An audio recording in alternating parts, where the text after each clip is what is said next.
Luke Thomas at the SAP Center in San Jose, California for Bellator Dynamite's Media Day next to this guy, former Strikeforce champion Cung Lee. Cung, nice to see you. Long time, actually. How have you been? I've been really good. All right, so you're back. You're not fighting for Scott Coker, but you're kind of working with Scott Coker again. That's got to be kind of a neat thrill, right? It's always better to be fighting, but I'm glad I'm a part of this.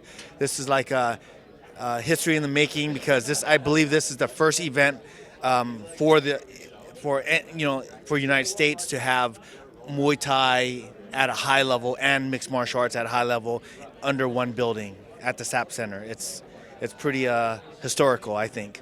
Talk about what this means for San Jose, which obviously has a decorated martial arts history, which you've been a part of. Is this like the full circle moment for it? I mean, it's full circle for, I think, for Scott Coker, but like in the history of martial arts in San Jose, what do you think this represents?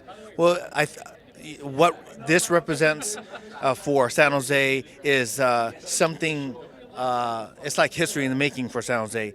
The first time was Scott Coker. He brought the event here, sold out when Frank Shamrock was main event, fought the Cesar Gracie, and then when I was the co-main event, and that place was just rocking. We had all the, Gilbert Melendez, Josh Thompson, all the fighters that came up through Strikeforce, and then and now for Scott to come back and reclaim San Jose and bring in like a first-time event, that it has Muay Thai and mixed martial arts at the SAP Center. It's awesome. A fan asked me this, and I didn't know the answer to the question, so I'll ask you. It was for you, of course. The question was, you're here doing promotional stuff for Bellator. Are you still under contract with UFC, even technically if you're retired? UFC's got one of those weird contracts where they try to bind you as a fighter. My deal should be done, but they claim that I still have 2 fights. And I'm not going to dispute it or anything. I'm just happy I'm with Scott Coker, who's really about promoting the fighters and taking care of them. Hypothetical, even if it's unlikely. Let's say the UFC just decided to be magnanimous and released you completely. Would you sign to fight Bellator, or are you just done with MMA? Martial arts is part of my life, and if a miracle happens, of course, I would definitely like to have a retirement fight under under Scott Coker. I think that would be amazing. Be part of Spike and what Scott's built here. It's a lot more integrity than what I can say for certain things.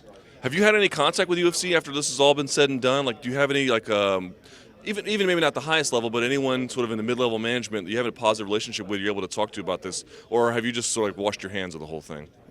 The only contact I've had with UFC is actually the UFC media team. They were actually amazing. My Twitter account got hacked, and they were the first one to call me. There's great people over there. It's just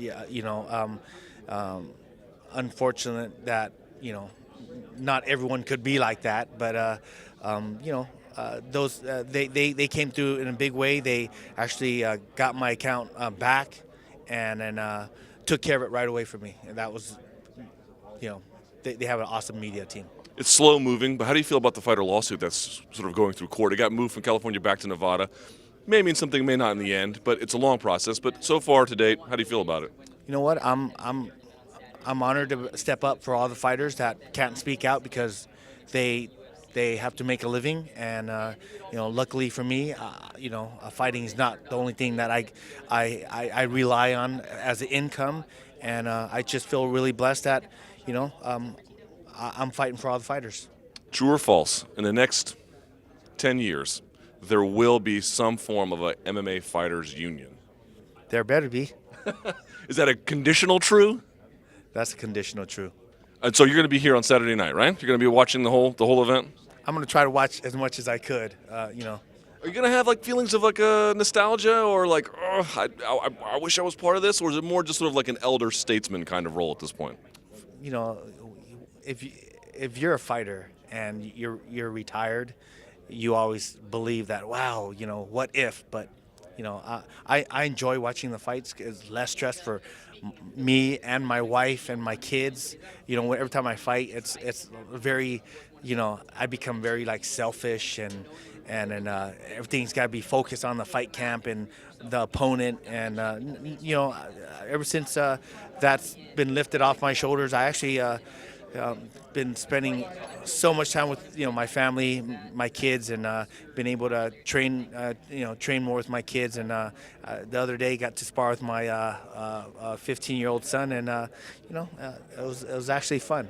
Did you beat him with old man strength? How'd that work? I still got the skills, so he was still like, "Oh, I'm in the Matrix." So Well, have fun on Saturday night, and thank you for your time, Kung Lee. thank you very much. Thank you so much.